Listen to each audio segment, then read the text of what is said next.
नमस्कार, मैं हूं प्रतिमा पांडे और आप देख रहे हैं V9 न्यूज। देश और दुनिया की तमाम छोटी बड़ी खबरों के साथ चलिए शुरुआत करते हैं खबरों का सिलसिला।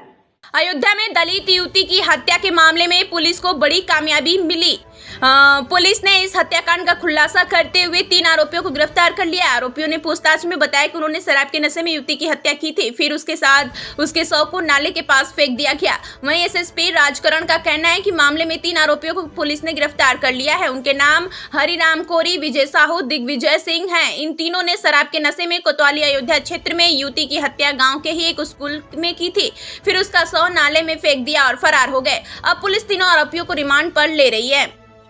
दिनांक 31/1/2025 को चौकी क्षेत्र दर्शन नगर में एक शिकायत प्राप्त हुई थी, जिसमें वादिनी के द्वारा बताया गया था कि 30 तारीख की रात्रि वह अपनी बहन के साथ सोई थी और सुबह उठी थी तो उसकी बहन उसके साथ नहीं थी।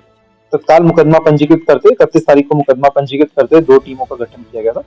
दिनांक 1 को शव बरामद हुआ था, जिसकी पहचान उसी लड़की के रूप में हुई थी। इसके क्रम में घटना पे प्रथम दृष्टया जैसा आप लोगों को पूर्व में अवगत करवाया गया था, घटनास्थल को प्रथम दृष्टया देख करके ऐसा प्रतीत हो रहा था कि घटनास्थल वह जगह नहीं है जहां पे घटना को कारित किया गया है, जबकि शव को वहां पे ला करके रखा गया ताकि पुलिस को गुमराह व भ्रमित किया जा सके। इस करके हमारे लिए पूरा ब्लाइंड केस था। तत्काल इसमें 4 टीमों का गठन करते हुए सीसीटीवी फुटेज, टेक्निकल सर्वेलांस, हमारे जो भी मुखबिर हैं उनसे जानकारी प्राप्त की गई, वह जो भी हमारे वैज्ञानिक साक्ष्य संकलन फॉरेंसिक टीम के द्वारा किए गए थे। इन सबके क्रम में पुलिस की टीम्स के द्वारा लगातार प्रयास करते हुए घटना का सफल अनावरण किया गया। घटना में संलिप्त तीनों अभियुक्तों को हमने गिरफ्तार कर लिया, जिनमें हरिराम कोरी, विजय साहू व दिग्विजय सिंह तीनों हैं, जिन्होंने अपनी पूछताछ के दौरान अपनी जुर्म में स्वीकारोक्ति कबूल की है। इसमें आगे हमारे साक्ष्य संकलन की कार्रवाई चल रही है। आवश्यकता अनुसार अभियुक्तों का न्यायालय से रिमांड लेकर के पूछताछ व साक्ष्य संकलन की कार्रवाई हमारी प्रचलित रहेगी। इसमें जो भी अग्रिम प्रगति होगी आप लोगों को अवगत करवाया जाएगा। ये कारण क्या? देखिए, उसी गांव के रहने वाले युवक हैं और यह उस समय नशे में थे जिस दौरान इन्होंने यह घटना कारित की है।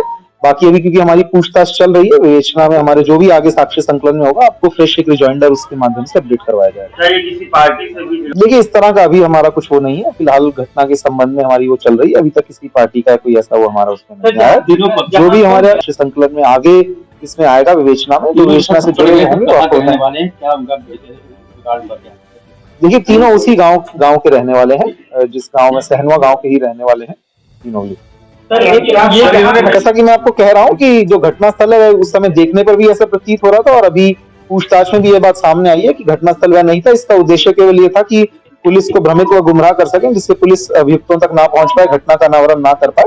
लेकिन जैसा कि मैंने आपको कहा कि सीसीटीवी कैमरास, टेक्निकल सर्वेलांस और वैज्ञानिक साक्ष्य संकलन के माध्यम से हम लोग उस जगह तक पहुंच गए थे जहां हमको लग रहा था कि ये हुआ, और इसी के क्रम में जो हमारी पूछताछ चल रही थी उसके क्रम में हमने तीनों अभियुक्तों को गिरफ्तार कर लिया। रेप की पुष्टि हुई है क्या? देखिए, जो भी हमारे जैसा मैंने आपको बताया, जो हमारी बीएनएस की परिभाषा है और जो भी हमको परिस्थिति साक्ष्य मिले उसके हिसाब से हम धाराओं का समावेश कर रहे हैं।